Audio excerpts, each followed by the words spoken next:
Good morning all of you. Lecture first और second में अभी तक हम पढ़ चुके हैं रिफ्लेक्शन के टाइप, लॉ ऑफ रिफ्लेक्शन, इसके अलावा स्पेरिकल मिरर के टाइप और उससे रिलेटेड डेफिनेशन में क्या क्या, principal, axis, pole, aperture, focal length, principal focus, ये सारे points, radius of curvature, centre of curvature, ये सारे पॉइंट्स हम लास्ट लेक्चर में डिस्कस कर चुके हैं। बाकी के लेक्चर को देखने के लिए नीचे डिस्क्रिप्शन के अंदर अटैचमेंट दे रखा है, आप उस पर क्लिक करके सीधे वहां पर जा सकते हैं। इसके अलावा इस लेक्चर में हम पढ़ने वाले हैं मैग्निफिकेशन इन स्फेरिकल मिरर। इसे समझने के लिए हम क्या करते हैं, एक डायग्राम बना लेते हैं। डायग्राम आपको याद होगा, कॉनकेव स्फेरिकल मिरर ये इस टाइप से हो गया, इसका सेंटर इधर को है, रिफ्लेक्टिंग सरफेस सेंटर के पास में है, तो ये कौन सा हो गया, कॉनकेव। ये है प्रिंसिपल एक्सिस, ये है object A B,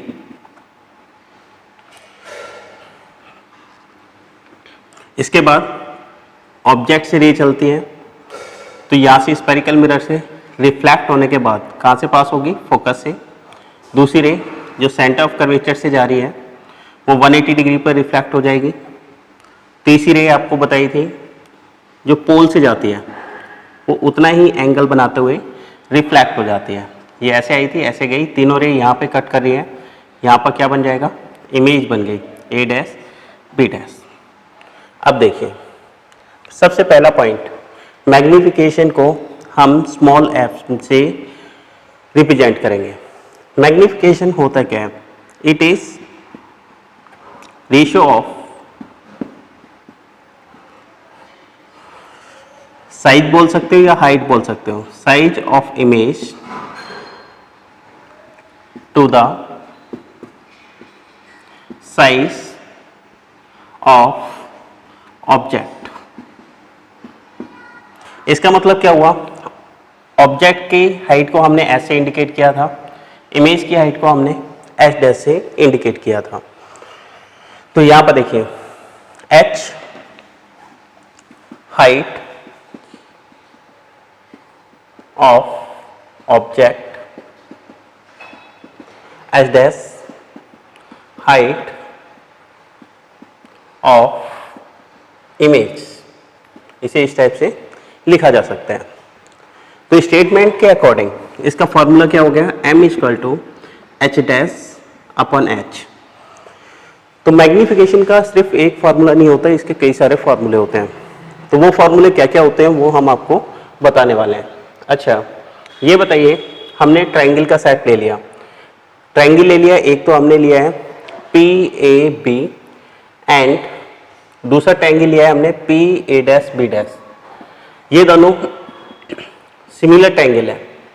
similar triangle कैसे हुए वो देखिए, ये वाला एंगल इसके बराबर होता है, आपको बताया था पोल से जाने वाली रे जितना एंगल यहाँ पे बन रहा है उतना एंगल बनाते हुए रिफ्लेक्ट होती है।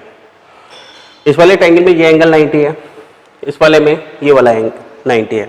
तो ये बताइए कि दो ट्राइंगल में दो एंगल सेम है, इक्वल है, तो थर्ड अपने आप इक्वल हो जाएगा। तो एंगल की कंडीशन यूज करते हुए ये कैसे हो जाएंगे, सिमिलर ट्रायंगल के अंदर साइड के रेशियो इक्वल होते हैं। तो यहाँ पर देखिए इसका परपेंडिकुलर ए बी, दूसरे वाले ट्रायंगल का perpendicular A dash B dash equal to इसका base P A B triangle का बेस पी ए, इसके अलावा P A dash B dash triangle का बेस पी ए डैश। अब ये बताइए, आपको यहाँ पे साइन कन्वेंशन के रूल बताए गए थे, तो ये बताओ ए बी ये प्रिंसिपल एक्सिस से एबव है, तो ये क्या हो जाएगा, पॉजिटिव एच। ए डैश बी डैश ये एच डैश है, प्रिंसिपल नीचे एक्सिस से नीचे है, तो negative H dash. P A रे ऐसे आ रही है, हम अपोजिट डायरेक्शन में जा रहे हैं, तो ये पी ए डैश क्या हो जाएगा, ये है ऑब्जेक्ट, ये है इमेज, तो इमेज अपोजिट डायरेक्शन में पी ए, ये हो जाएगा negative U, P A dash negative V. ये कहाँ से आया? आपको साइन कन्वेंशंस बताए गए थे, उसके according P A dash A B, A dash B dash, ये बताइए पी ए रे ऐसे आ रही है, हम अपोजिट डायरेक्शन में जा रहे हैं तो क्या हो जाएगा? Negative you. ऐसे ही ये क्या हो जाएगा? Negative E. ए बी क्या हो जाएगा? प्रिंसिपल एक्सिस से ऊपर है तो पॉजिटिव एच, ये क्या हो जाएगा? Negative H dash. ये सारी वैल्यू हमने यहाँ पर पुट कर दी। अब बताइए हमें चाहिए क्या वहाँ पर? एच डैश एच, दोनों तरफ इसे ऐसे लिख दीजिए पहले, एच डैश, नेगेटिव से नेगेटिव कैंसिल, इस नेगेटिव को वहाँ ले जाओ, u अपॉन वी, दोनों तरफ इन्वर्ट कर दो तो एच डैश अपॉन एच, ये कितना हो जाएगा? Minus V by you. तो एच एम का एक फार्मूला और आ गया, वो फार्मूला क्या है? Minus V by you. तो इसे इस टाइप से भी लिखा जा सकता है। अभी और भी फार्मूले हैं दो, तो वो देखिए। इसके बाद देखो अभी दो टर्म में और लिखा जा सकता है, वो कैसे लिखा जा सकता है तो वो देखिए। चलिए अप्लाई करते हैं मिरर इक्वेशन या मिरर फॉर्मूला। क्या होता है? 1 by F equal to 1 by we plus 1 by U. अच्छा अब ये बताइए, इसे ये दोनों तरफ u से मल्टीप्लाई कर दो, u by f, u by we plus u by u, कितना हो गया? u by f, u by we plus 1, कितना हो जाएगा? Minus u by v, 1 by minus u by f, कितना हो जाएगा? Minus u by v equal to f minus u by f. तो एक फार्मूला हमारे पास m का क्या आ गया? m। अच्छा यहाँ पे देखिए एक स्टेप और, ये माइनस u बाई एफ है, हमें v बाई यू लाना है, तो दोनों तरफ इन्वर्ट कर दो तो ये हो जाएगा f upon F minus you. तो यहाँ पर देखिए माइनस v बाई यू किसके बराबर है? वहाँ पर f upon F minus you के बराबर। तो m का एक और रिलेशन आ गया f और u के अंदर, जो कि ये है। इसके बाद अगला पॉइंट देखिए, इसी फॉर्मूले को v से मल्टीप्लाई कर दीजिए दोनों तरफ, लेफ्ट हैंड साइड और राइट हैंड साइड में, तो कितना हो जाएगा? v by f, v by we plus v by you, तो कितना बचा? v by f 1 plus v by u, इसे दूसरी साइड ले जाओ, minus v by u equal to 1 minus v by f. तो माइनस v बाई यू कितना आ गया? f minus v upon F.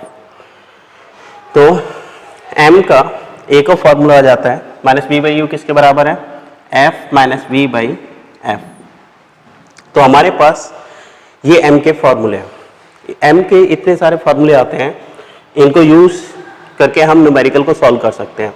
अगर ये सारे फॉर्मूले आप याद नहीं रखोगे तो इन्हें कन्वर्ट करने में टाइम वेस्ट होगा, तो ये सारे फॉर्मूले आपको याद रखने हैं। एक पॉइंट और, m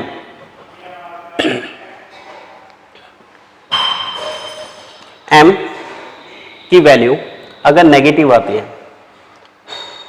और पॉजिटिव आती है तो इसका मतलब क्या होता है? नेगेटिव आने पर इमेज हो गई रियल एंड इन्वर्टेड। जब भी m नेगेटिव आएगा उसका मतलब होगा इमेज कैसी है? रियल है और इन्वर्टेड है। m अगर पॉजिटिव आता है तो इसका मतलब क्या होता है? इमेज वर्चुअल है और एंड इरेक्ट है। अब देखिए इन पॉइंटों का मतलब क्या है? रियल का मतलब होता है रे एक्चुअल में मिल रही है, मतलब सॉलिड लाइन चलेंगी। वर्चुअल का मतलब है रे एक्चुअल में कट नहीं कर रही, डॉटेड लाइन से कट करेगी, तो वो वर्चुअल होता है। वर्चुअल का मतलब काल्पनिक। इन्वर्टेड का मतलब होता है इमेज उल्टा है। इरेक्ट का मतलब होता है इमेज सीधी है। अच्छा, इसमें एक पॉइंट और, एम, एम की वैल्यू अगर 1 से छोटा है तो इस केस में क्या होगा, image is smaller than object. इसका मतलब क्या है, इमेज की जो हाइट है वो ऑब्जेक्ट की हाइट से छोटी होगी। m इक्वल है 1 के, तो इसका मतलब क्या हो गया, दोनों की साइज सेम होगा, image and object in equal size, ये दोनों इक्वल साइज के हैं।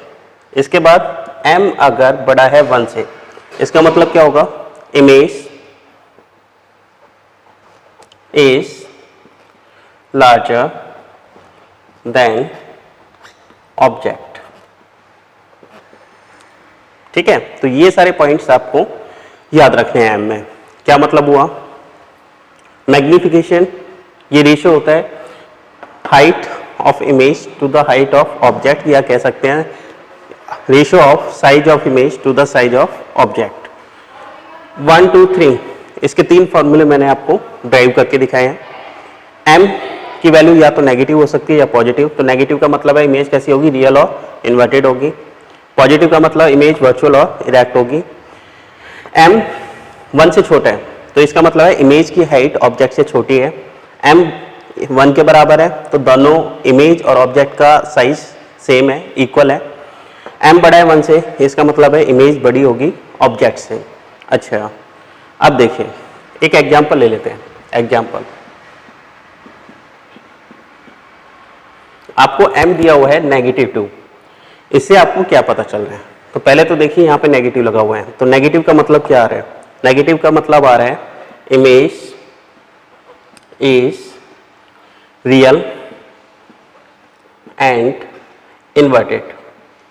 इमेज कैसी होगी, रियल होगी और इन्वर्टेड होगी। अब ये बताइए, इसका मैग्नीट्यूड देखो, ये है 2 क्या होता है, 1 से बड़ा है।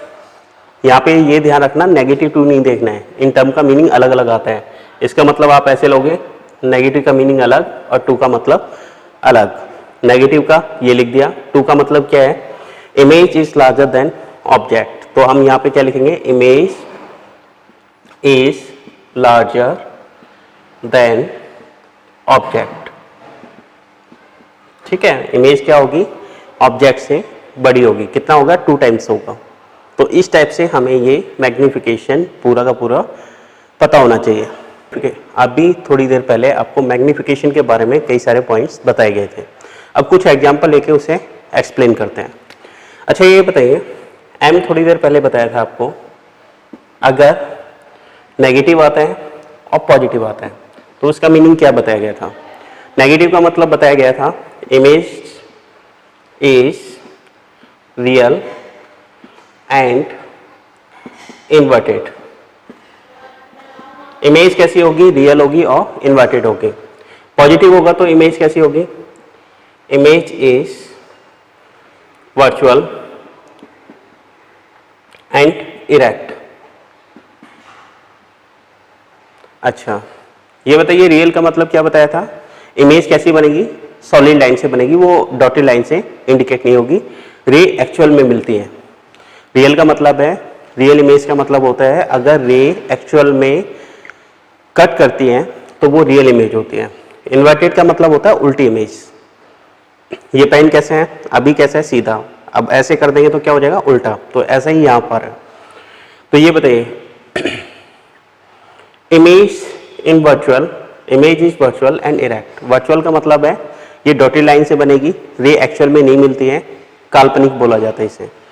इरेक्ट का मतलब होता है सीधा। सीधा का मतलब है पेन इस टाइप से लिखा जाता है तो ये सीधा है। ठीक है, इस टाइप से इमेज बनेगी। अब यहाँ पे देखो, m के 3 पॉइंट और बताए गए थे।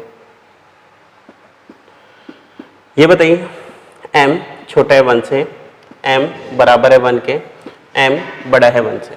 यहाँ पे क्या होता है, image is smaller than object. Image की हाइट ऑब्जेक्ट से कम होती है। इस वाले केस में क्या होगा, image and object height are equal. इसके बाद यहां पे क्या होगा, image is larger than object, image की हाइट ऑब्जेक्ट से बड़ी होगी। तो ये बताइए m आपको दे रखा है पॉजिटिव 1.5, इसका मतलब बताइए। तो यहाँ पे मैंने आपको बताया था पॉजिटिव को अलग रखिए, 1.5 को अलग रखिए। पॉजिटिव का मतलब क्या होता है, इमेज इज वर्चुअल